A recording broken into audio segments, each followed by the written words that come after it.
महमल, board of peace के ऊपर जिसको मेनली ऑथराइज किया है, जिसके अंडर ऑब्वियसली ये आईएसएफ भी आएगी, इसके ऊपर बड़ी तफसीलन कुछ चीज़ें हैं, कुछ सवालात हैं जो भी मज़ीद हमारे जहनों में भी हैं। क्या आप सेटिस्फाइड हैं जिस तरह से इस रेजोल्यूशन के अंदर कुछ मैंडेट दिया गया है बोर्ड ऑफ पीस को, उसकी रेगुलरिटीज़, उसका एक खाका डिफ़ाइन किया गया है। फिर हमें पता है कि पीस माहिदे के अंदर टोनी ब्लेयर को बड़ा अहम किरदार, फिर ट्रंप के अंडर ही आएगा।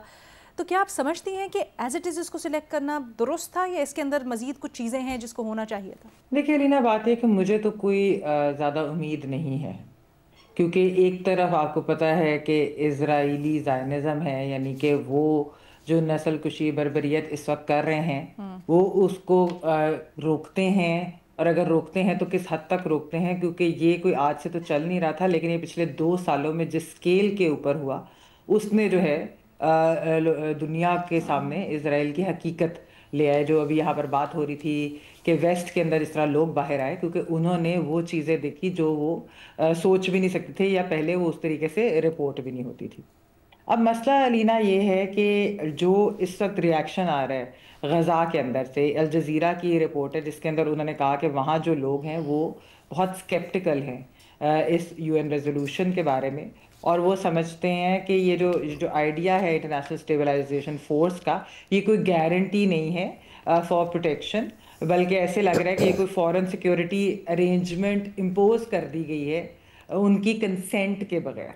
तो देखिए ये भी एक बहुत अहम चीज़ है। फिर इसके ऊपर, इसके मैंडेट के ऊपर अभी भी बहुत सारे सवालात हैं। जो एक सबसे बड़ा सवाल है वो ये है कि क्या ये एक पीस एनफोर्समेंट फोर्स होगी या ये पीस कीपिंग फोर्स होगी, और ये इसका मैंडेट क्या होगा, किस तरीके से ये उधर क्या चीज़ें कर रही होगी। क्योंकि इसके ऊपर जो तनकीद भी ओरिजिनली जो हुई थी वो यही थी कि क्या जो मुस्लिम ममालिक हैं वो किसी कॉलोनाइजिंग फोर्स या किसी ऑक्यूपेशनल फोर्स तरीके का कि उसका हिस्सा बनेंगे। लेकिन उसके ऊपर जो मुसलमान ममालिक की तरफ से जो रद्द अमल भी आया था वो यही था कि उनका तो ये जो मकसद है वो नेक नीति पर ही मबनी है, और वो यही है कि क्योंकि जो है ऑप्शंस कम हैं तो किसी तरीके से ये नस्ल कुशी रोकी जाए। और ये जो है उनमें से एक ऑप्शन था कि अगर इस तरह की कोई पीस कीपिंग फोर्स बन जाए और जो इस तरह का कोई पीस प्लान बन जाए। अब मसला है अलीना ये है कि क्यों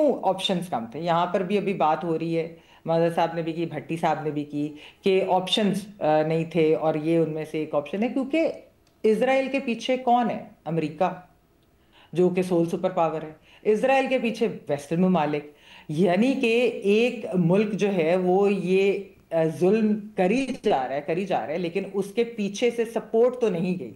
तो इस वजह से मुसलमान ममालिक को यही था कि जी जो चंद ऑप्शन हैं उनमें से शायद एक ये कि किसी तरीके से हम ये चीज़ रोक सके। लेकिन जैसे मैंने कहा कि मुझे उम्मीदें बहुत कम हैं। मुझे लगता है ये अनसस्टेनेबल होगा, इसके अंदर बहुत सारे फ्लॉज भी हैं, और जो सवाल उठाए जा रहे हैं बिल्कुल ठीक है। अलबत्ता मैं ये ज़रूर कहूँगी कि पाकिस्तान की एक बहुत अच्छी आइडियोलॉजिकल पोजीशन रही है, और वो फ़लस्तीनियों के हक़ में रही है, और वो ये है कि हम इसराइल को रिकग्नाइज़ नहीं करते।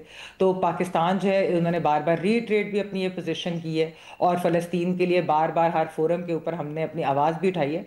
तो आई एम प्रिटी श्योर कि पाकिस्तान जो है वो किसी ऐसे प्लान का या ऐसी चीज़ का हिस्सा नहीं होगा कि जिससे कोई फ़लस्तीनियों के की हक तलफी हो।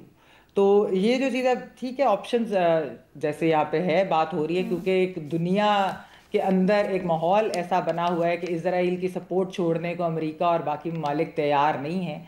तो लिमिटेड से ऑप्शंस हैं उसके अंदर। हम तो यही उम्मीद कर सकते हैं कि फ़लस्तीनियों की नस्ल कुशी रुके, उधर उनको खाने को मिले, उनको आराम से वो रह सकें।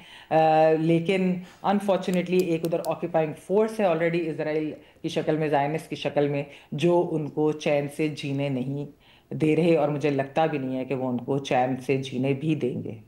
आई होप कि मुस्लिम ममालिक जो हैं अगर ऐसी कोई चीज़ उन्हें लगे तो वो इसके ऊपर जो है वो सख्त स्टैंड लें, अगर कोई ऐसे उनको इरादे और ये चीज़ें और ये रुकता हुआ नज़र ना आए।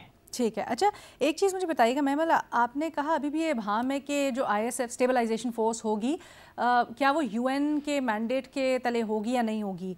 पॉइंट नंबर 7 कहता है कि नहीं वो नहीं लीना, मैंने ये नहीं कहा कि फिर यूएन के मैंडेट, फिर मैंने बेसिकली जो एक आपने सवाल कहा जो ना उठ रहे हैं ना, इब्हाम। क्योंकि एक नहीं, जो क्लैरिटी नहीं है ना, जो इन द सेंस के वो है तो यूएन जाहिर है, तो उनकी रेजोल्यूशन भी मैं ये बात कर रही थी कि जो सवालात इवन अभी भी उठाए जा रहे हैं, इवन रशिया ने भी और भी ममालिक जो है वो ये बात कर रहे थे। इवन शुरू में आप देखें कि मुस्लिम ममालिक के अंदर भी ये बात उठी थी कि क्या ये पीस कीपिंग फोर्स होगी कि पीस एनफोर्सिंग, जाहिर बात है उसमें थोड़ा सा एक वो तो टेक्निकल ऑब्वियसली, डिफरेंस भी है। हाँ, जी जी, एब्सोल्युटली तो मैं एब्सोल्युटली, हाँ। उसके बारे में कह रही थी, मैंने ये मैंडेट की अच्छा, बात ओके, यूएन के ठीक है। उसमें नहीं की थी जी। ओके।